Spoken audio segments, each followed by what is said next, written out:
Hello friends, welcome back to my YouTube channel. तो friends, आज की इस वीडियो में मैं आपको बताऊंगी 36 साइज चेस्ट के लिए 4 टक्स बेल्ट ब्लाउज की कटिंग करना। यहाँ पे हम पीछे के पल्ले में बॉट नेक बनाएंगे और आगे के पल्ले में डीप नेक बनाएंगे। तो अगर आप इस तरह के ब्लाउज की कटिंग करते हैं तो ये प्रॉब्लम सभी को होती है कि कितना आगे के पल्ले में शोल्डर लेना है, कितना आर्म होल लेना है। तो ये चीज़ मैं आपको वीडियो में क्लियर करूंगी, तो इसके लिए वीडियो के एंड तक बने रहें और वीडियो को बिना स्किप किए हुए पूरा देखें। सबसे पहले पे यहाँ पे देख सकते हैं ये हमारा अस्तर है। इसकी मार्किंग हम सबसे पहले अस्तर पे करेंगे। तो उसके लिए अस्तर को आपको लंबाई में डबल फोल्ड कर लेना है। ये देख सकते हैं, इसे हम लंबाई में डबल फोल्ड करेंगे। तो 36 साइज चेस्ट के लिए इसे हम 11 इंच पे डबल फोल्ड कर लेंगे।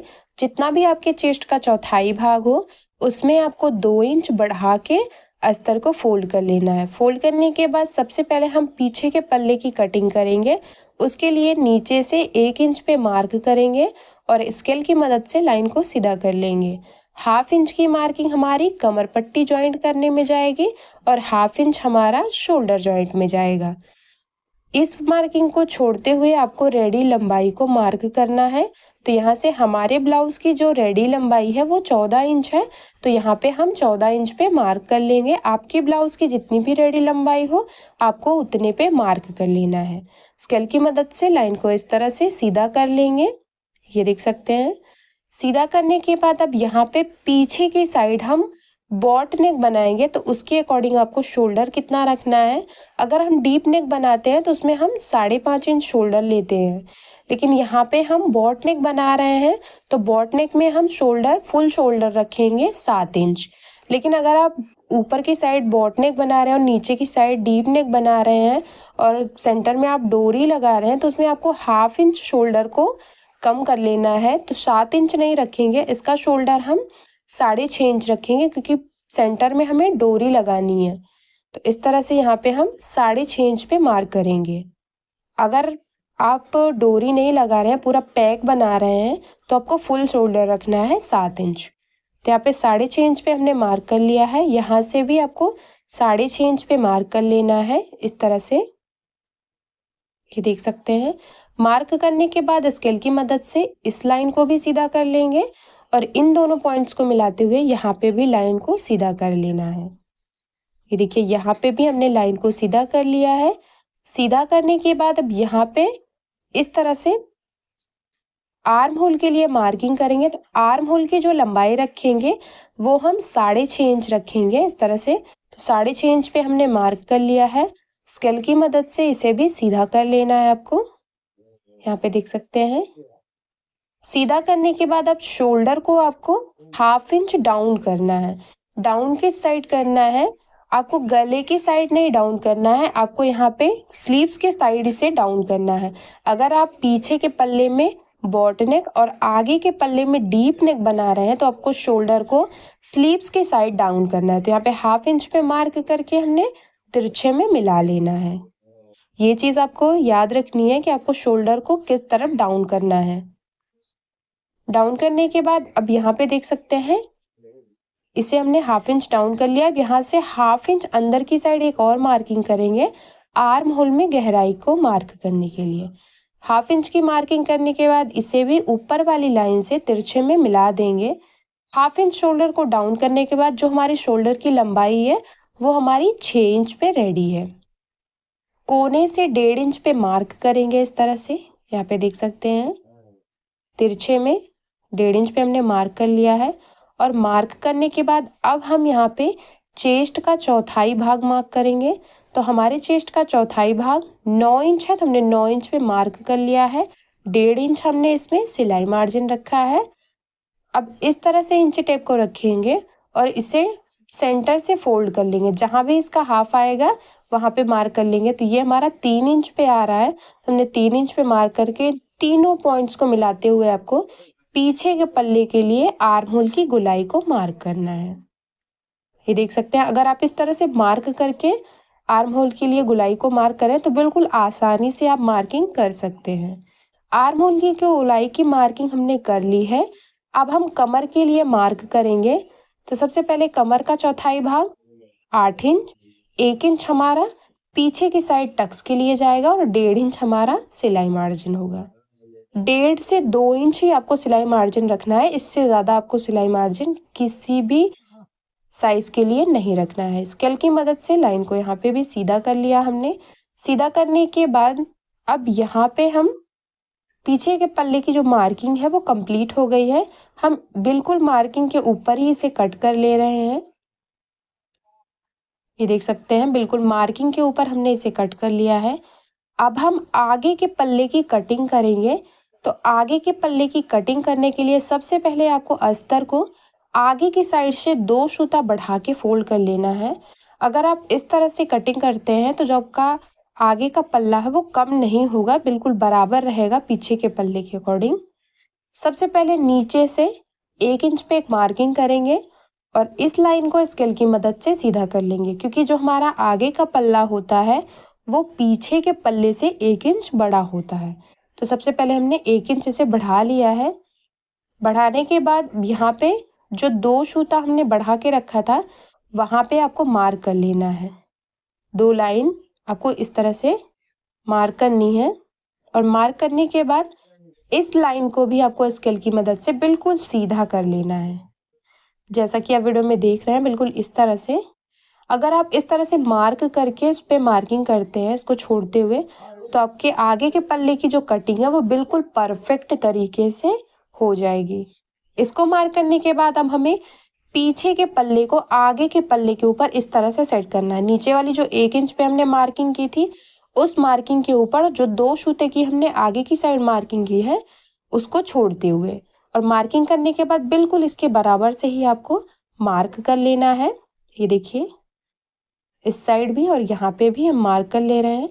मार्क करने के बाद इसे हम हटा लेंगे और अब हम आगे के पल्ले के लिए आर्म होल और शोल्डर की मार्किंग करेंगे। तो जो 2 सूते की मार्किंग की है उसे छोड़ते हुए 5.5 इंच हम शोल्डर रखेंगे और आगे के पल्ले में हम 6 इंच आर्म होल रखेंगे इस तरह से। ये देख सकते हैं, यहाँ से भी आप 5.5 इंच रखेंगे। देख सकते हैं, दोनों पॉइंट्स को स्केल की मदद से मिला के आपको सीधा कर लेना है। यहाँ पे देख सकते हैं, इस तरह से हम इसे सीधा कर ले रहे हैं और यहाँ पे भी आपको इस तरह से इसे सीधा कर लेना है। ये देखिए, यहाँ पे भी हमने इसे सीधा कर लिया है।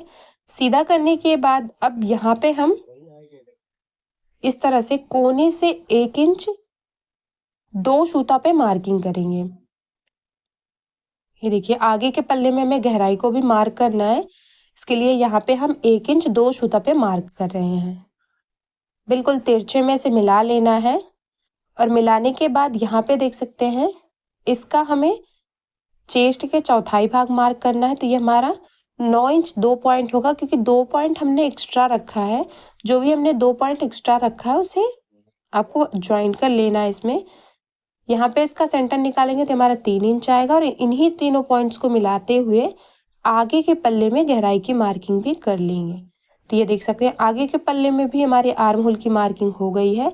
अब हम गले के लिए मार्क करेंगे। तो गले की जितनी भी रेडी लंबाई हो उसमें आपको 1/2 इंच बढ़ा लेना है। तो यहाँ पे 6 इंच में 2 सूता कम हमें गले की रेडी लंबाई रखनी है, तो हमने 6 इंच 2 सूता पे मार्क कर लिया है। गले की जो चौड़ाई है वो आपको 3 इंच में 2 सूता कम रखनी है इस तरह से।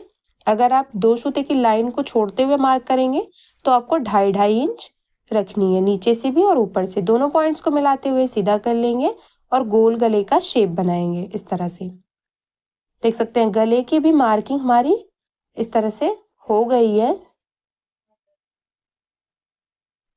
मार्किंग करने के बाद अब हम बेल्ट के लिए मार्क करेंगे। तो बेल्ट के लिए मार्क करने के लिए नीचे से 4 इंच पे मार्किंग करेंगे, क्योंकि तैयार जो हमें बेल्ट रखना है वो 3 इंच रखना है। 1 इंच में हमारा 1/2 इंच बेल्ट जॉइंट में जाएगा और 1/2 इंच हमारी कमर पट्टी जॉइंट में जाएगी।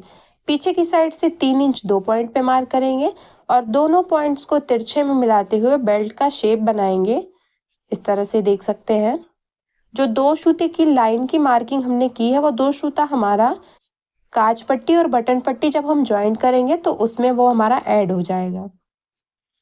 बेल्ट की भी मार्किंग हो गई है। अब हम टक्स की मार्किंग करेंगे। उसके लिए यहाँ से देख सकते हैं 9.5 इंच पे मार्क करेंगे और इसे इस तरह से बिल्कुल सीधे काज पट्टी की साइड मिला देंगे। तो हमारे एक टक्स की मार्किंग हो गई है। यहाँ से इसका सेंटर निकालेंगे तो यहाँ से 1.5 इंच पे एक मार्क करेंगे और ये इसका सेंटर आ गया है। यहाँ पे इसकी जो मार्किंग करेंगे वो हम इस सर्किल के अकॉर्डिंग करेंगे। तो यहाँ पे हमने इस तरह से एक चूड़ी ली है, इसकी गोलाई में आपको मार्क कर लेना है। ये देख सकते हैं, बहुत ही इजी तरीका मैं आपको बता रही हूँ टक्स को मार्क करने का। मार्किंग करने के बाद बस इसी गोलाई के ऊपर आपको 2-2 इंच पे मार्क करना है।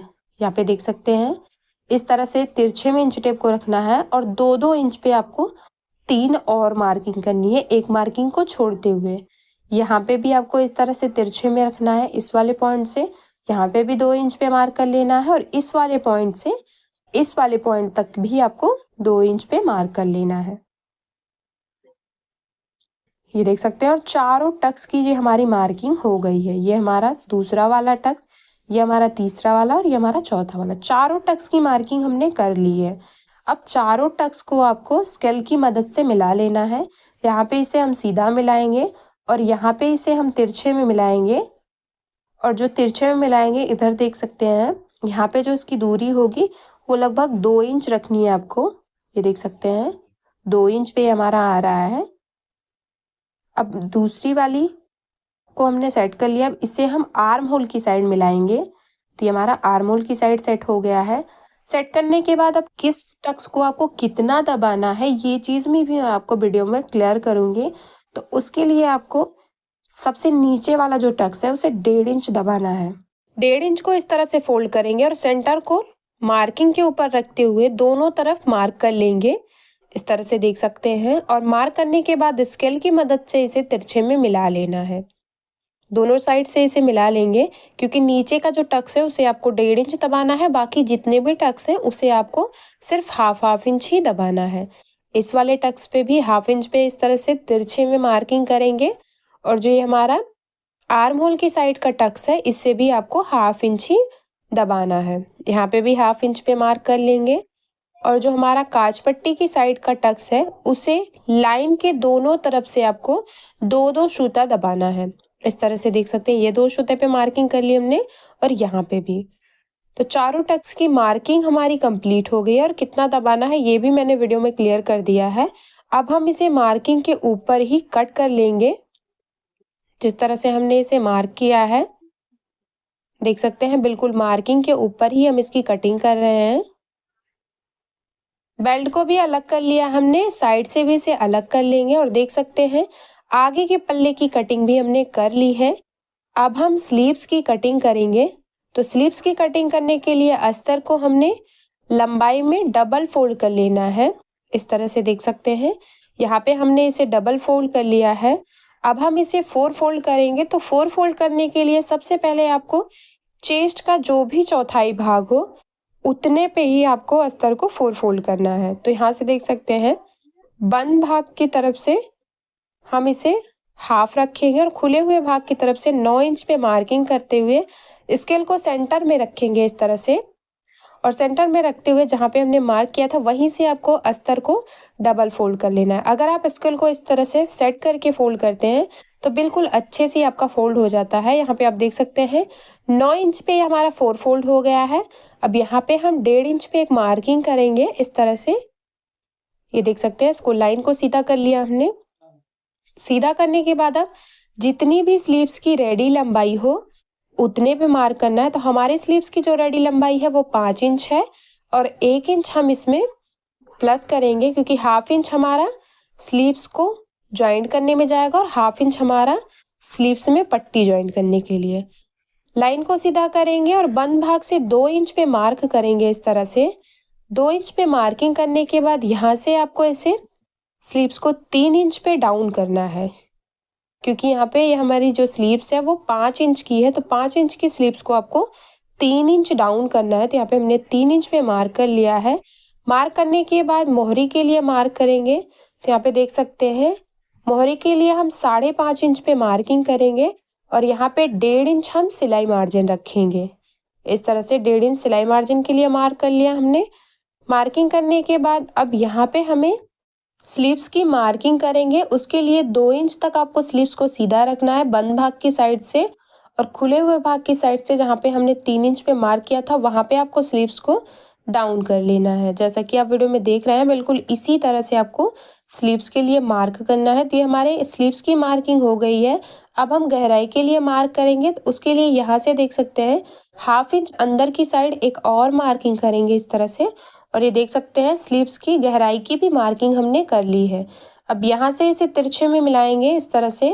तो ये हमारी मोहरी की फिटिंग है, इसे हम तिरछे में मिला देंगे यहाँ तक इस तरह से। और जो हमारी सिलाई मार्जिन है उसे भी आपको इस तरह से मिला लेना है। ये देखिए, तो स्लीव्स की जो मार्किंग है वो हमारी कंप्लीट हो गई है। मैं आपको एक बार यहाँ से देख सकते हो क्लियर कर दे रही हूँ कि जो स्लीव्स का गोलाई का राउंड है वो बिल्कुल परफेक्ट आ रहा है कि नहीं आ रहा है। तो यहाँ से देख सकते हैं इस तरह से नापेंगे तो हमारा 8 इंच 2 सूता आ रहा है। और ये हमारा पीछे का पल्ला है, इसे भी इस तरह से सेट करेंगे और इसमें भी इंची टेप को घुमाते हुए इसके राउंड को मापेंगे। तो यह देख सकते हैं यहाँ पे इस तरह से घुमाते हुए आपको माप लेना है। तो ये भी हमारा 8 इंच 2 सूता बिल्कुल परफेक्ट आ रहा है। तो अगर आप इस तरह से स्लीव्स की कटिंग करते हैं तो बिल्कुल परफेक्ट तरीके से आप स्लीव्स को कट कर सकते हैं। मार्किंग हमारी कंप्लीट हो गई है। अब हम स्लीव्स को इसी मार्किंग के ऊपर कट कर लेंगे। गहराई को हम अभी नहीं कट करेंगे, गहराई को बाद में कट करेंगे। साइड में जो भी अस्तर कम है उसे हम इस तरह से माप के कट कर लेंगे और बाद में जॉइंट्स लगा के इसे पूरा करके एक्स्ट्रा फैब्रिक को बिल्कुल दूसरे पल्ले के बराबर सेट कर लेंगे। तो यहाँ पे हमने इसे कट कर लिया है, इसे हम साइड में जॉइंट कर लेंगे यहाँ पे। और जॉइंट करने के बाद जो भी एक्स्ट्रा है उसे हम बाद में कट कर लेंगे। बिल्कुल अस्तर के बराबर ही हम मेन फैब्रिक को कट करेंगे। तो ये हमारा मेन फैब्रिक है। अब हम अस्तर वाली जो कटिंग किए हैं उसको हम मेन फैब्रिक के ऊपर भी कट करेंगे। उसके लिए यहाँ पे हमें मेन फैब्रिक को इस तरह से ओपन करके सीधा रखना है। एक पल्ले में इसे हमने सेट किया है और यहाँ पे सबसे पहले हम बैक पार्ट को कट करेंगे। बैक पार्ट को आपको मेन फैब्रिक के ऊपर रखना है और चारों तरफ से 2-2 सूता बढ़ाते हुए आपको इस तरह से कट कर लेना है। आप चाहें तो अगर आपका फैब्रिक बहुत ही हल्का है तो आप 1/2 इंच भी चारों तरफ से बढ़ा सकते हैं। पीछे के पल्ले की कटिंग हमने कर ली है। आगे के पल्ले को कट करने के लिए इसे हमने डबल फोल्ड कर लिया है और यहाँ पे हम आगे के पल्ले को सेट करेंगे इस तरह से।